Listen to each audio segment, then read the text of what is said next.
Good morning. Welcome again in the English class.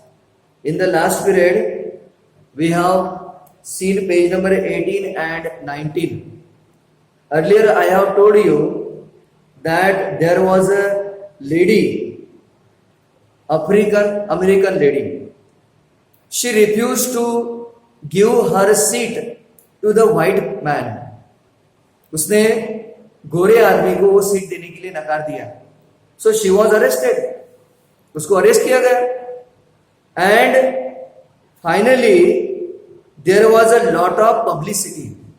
उसकी बहुत सारी पब्लिसिटी हुई और फाइनली अ ईयर लेटर 1956 एक साल तक उन्होंने आंदोलन किया कि हमें भी इक्वलिटी चाहिए. और आफ्टर ऑल 1956 में the buses were integrated, that means segregation was stopped in the Montgomery buses.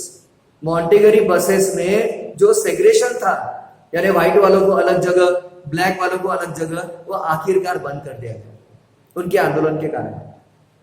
Mama, Saina ने पूछा अपने मम्मी को, mama you said segregation was stopped in the Montgomery buses.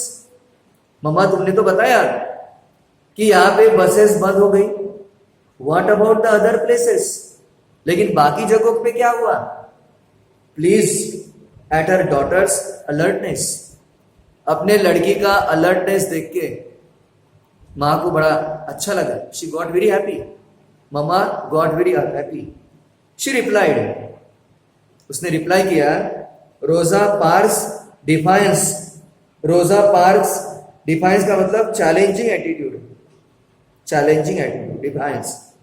She replied, started an African American civil rights.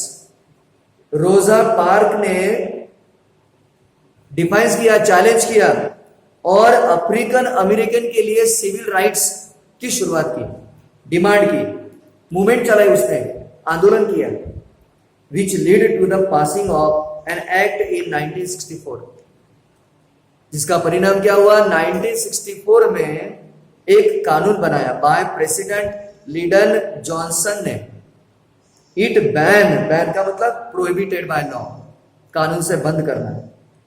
It ban discrimination, और जो discrimination हो रहा था, भेदभाव हो रहा था, उसको बंद करवा दिया. Based on the race, colour, religion, sex और नेशनल ओरिजिन.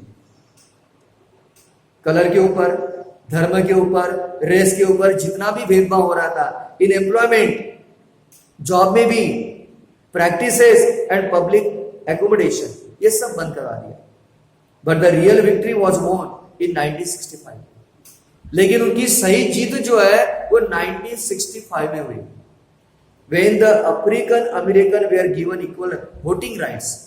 जब अफ्रीकन अमेरिकन को एक इक्वल राइट्स दिया गया, सेम अधिकार दिया गया एज अ व्हाइट करके. तब तक उनको अधिकार नहीं था वोटिंग का. उसके बाद 1965 में ये कानून बनाया गया. Both are given the equal opportunity, equal rights of the voting. Inspired Saina said. Saina got inspiration. Saina को इंस्पिरेशन मिले और उसने पूछा, it was really brave of Rosa Park to stand up.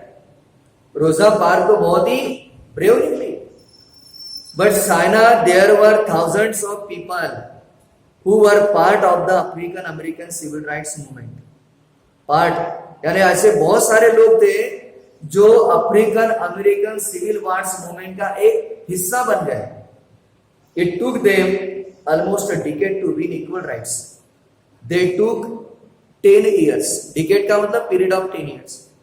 उनको करीब करीब 10 साल लगे ये अधिकार पाने के लिए. People boycotted lunch bars, even churches. लोगों ने लंच बार भी बॉयकॉट किया. Member segregation had to be fought against even in the school. स्कूलों में भी उन्होंने संघर्ष किया कि हमें इक्वलिटी चाहिए. I had forgotten about the school. What happened there? मैं तो भूल गई क्या हुआ स्कूलों में. The struggle to study at the same school. एक ही स्कूलों में स्टडी के बारे में भी स्ट्रगल किया गया. As the white is truly inspiring because it involve teenagers. और ये व्हाइट जो लोग थे वो भी इंस्पायर हो गए क्योंकि वो भी उसमें इन्वॉल्व हो गए। Why don't you find out about an incident now known as the Little Rock 9? Little Rock 9 ये जो इंसिडेंट है वो क्यों नहीं मिलता आपको? An AO and inspired Shaina had got an idea for her history project. आखिरकार साइना को अपने हिस्ट्री के लिए एक प्रोजेक्ट मिल गया। She wanted her friends to know how lucky they were. उसकी इच्छा थी। She wanted to know her friends how lucky they were. वो कितने लकी है to be able to sit, बैठने के लिए एक साथ, move and live freely without the fear of punishment. Saina बोलते कि how lucky we are, हम कितने लकी हुए कि आज हम सभी के साथ बैठते हैं, बातें करते हैं और रहते भी हैं बिना कुछ पनिशमेंट के। She wanted others to know about the African American civil rights movement. और ये चाहती है कि बाकी लोगों को भी पता चले कि what is the African American civil rights movement, ये क्या आंदोलन है, ये सभी को पता होना चाहिए, सभी को। ऐसी साइना की इच्छा थी, इसलिए उसको एक प्रोजेक्ट भी मिल गया। Okay, here we have completed this lesson. Now you try to solve the exercise at your home given in the page number 20-21. I would like to try to give you the exercise in the next period. I would also give you the answer. Okay, until then, see you in the next period. Tomorrow is a teacher's day, you know very well. Maybe tomorrow may not be class, maybe. Okay, see you tomorrow.